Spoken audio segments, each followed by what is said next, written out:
Dahulu, di pesisir pantai utara Pulau Jawa, tepatnya di daerah Pati, Jawa Tengah, tersebutlah sebuah desa nelayan bernama Teluk Cikal. Desa itu termasuk ke dalam wilayah Kadipaten Pati yang diperintah oleh Adipati Pragolo II. Kadipaten Pati sendiri merupakan salah satu wilayah taklukan dari Kesultanan Mataram yang dipimpin oleh Sultan Agung. Di Teluk Cikal hidup seorang gadis anak nelayan bernama Roro Mendut. Ia seorang gadis yang cantik dan rupawan. Roro Mendut juga dikenal sebagai seorang gadis yang teguh pendirian.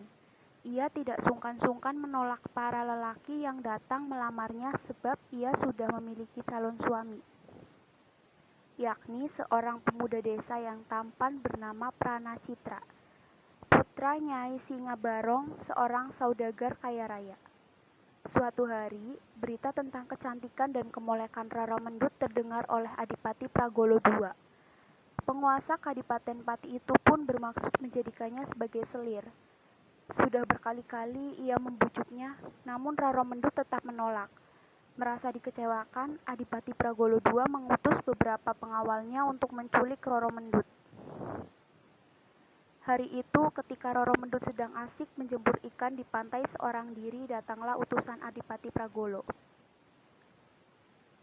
Para pengawal itu tidak peduli dengan rengekan Roro Mendut. Mereka terus menyeret gadis itu naik ke kuda lalu membawanya ke karaton. Sebagai calon selir, Roro Mendut dipingit di dalam puri Kadipaten Pati di bawah asuhan seorang dayang bernama Ni Semangka dengan dibantu oleh seorang dayang yang lebih muda bernama Genduk Duku. Sementara Roro Mendut dalam masa pingitan di Kadipaten Pati sedang terjadi gejolak. Sultan Agung menduking Adipati Pragolo II sebagai pemberontak karena tidak mau membayar upeti kepada Kesultanan Mataram. Sultan Agung pun memimpin langsung penyerangan ke Kadipaten Pati. Menurut cerita, Sultan Agung tidak mampu melukai Adipati Pragolo II karena penguasa Pati itu memakai kerewaju yang tidak mempan senjata apapun. Melihat hal itu, abdi pemegang payung sang sultan yang bernama Ki Nayadharma pun berkata, berbekal tembok, pusaka barak linting, Ki Nayadharma langsung menyerang Adipati Pragolo II, namun serangannya masih mampu ditepis oleh Adipati Pragolo II. Saat Adipati itu lengah, Ki Nayadharma dengan cepat menikamkan pusaka baru gelinting ke bagian tubuh sang Adipati yang tidak terlindungi oleh baju zirah. Adipati Pragolo II pun tewas seketika.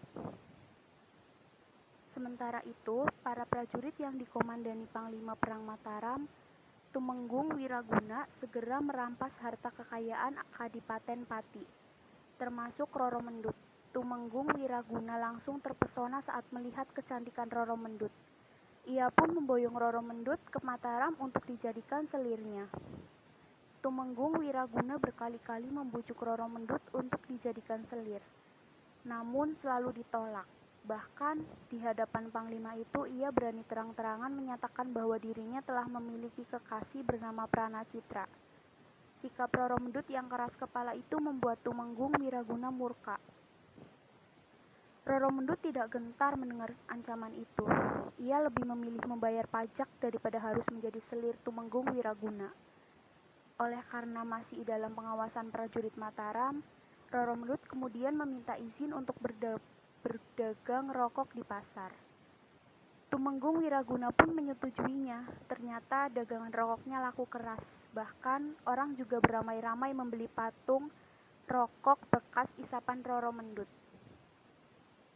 Suatu hari, ketika sedang berjualan di pasar, Roro Mendut bertemu dengan Pranacitra yang sengaja datang mencari kekasihnya itu. Pranacitra berusaha mencari jalan untuk bisa melarikan Roro Mendut dari Mataram.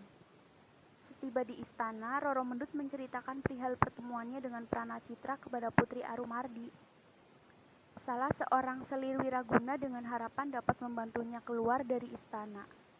Roro Mendut tahu persis bahwa Putri Arumardi tidak setuju jika Wiraguna menambah selir lagi.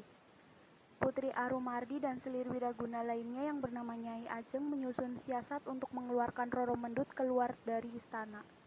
Bersama dengan Pranacitra, Roro Mendut berusaha untuk kembali ke kampung halamannya di Kadipaten Pati. Namun sungguh disayangkan, pelarian Roro Mendut dan Pranacitra diketahui oleh Wiraguna. Pasangan ini akhirnya berhasil ditemukan oleh para prajurit Wiraguna. Roro Mendut pun dibawa kembali ke Mataram. Sedangkan secara diam-diam, Wiraguna memerintahkan abdi kepercayaannya untuk menghabisi nyawa Pranacitra. Alhasil, kekasih Roro Mendut itu tewas dan dikuburkan di sebuah hutan terpencil di Ceporan. Desa Gandu terletak kurang lebih 9 km sebelah timur kota Yogyakarta. Sepeninggalan Pranacitra, Tumenggung Wiraguna kembali membujuk Roro Mendut agar mau menjadi selirnya. Namun, usahanya tetap sia-sia.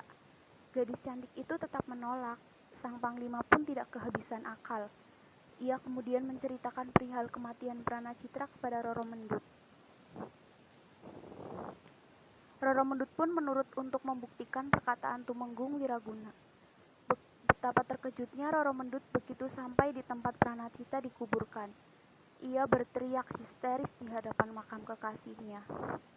Roro Mendut pun bangkit lalu mengikuti Tumenggung Wiraguna sambil terus menangis. Belum jauh mereka meninggalkan tempat pemakaman itu, Roro Mendut pun murka dan mengancam akan melaporkan perbuatan Wiraguna kepada Raja Mataram Sultan Agung. Seketika Tumenggung Wiraguna menjadi sangat marah. Ia kemudian menarik tangan Roro Mendut untuk dibawa pulang ke rumahnya. Namun gadis itu menolak dan beronta-ronta untuk melepaskan diri. Begitu terlepas, ia menarik keris milik Tumenggung Wiraguna yang terselip di pinggangnya. Roro Mendut kemudian berlari menuju makam kekasihnya. Panglima itu pun berusaha mengejarnya. Namun, semuanya sudah terlambat. Roro Mendut telah menikam perutnya dengan keris yang dibawanya. Tubuhnya pun langsung roboh dan tewas di samping makam kekasihnya. Melihat peristiwa itu, Tumenggung Wiraguna merasa amat menyesal atas perbuatannya. Penyesalan itu tak ada gunanya karena semuanya sudah terjadi. Untuk menebus kesalahannya, Tumenggung Wiraguna menguburkan Roro Mendut satu liang dengan Pranacitra. Begitulah kisah perjuangan Roro Mendut dalam mempertahankan harga diri dan kesetai.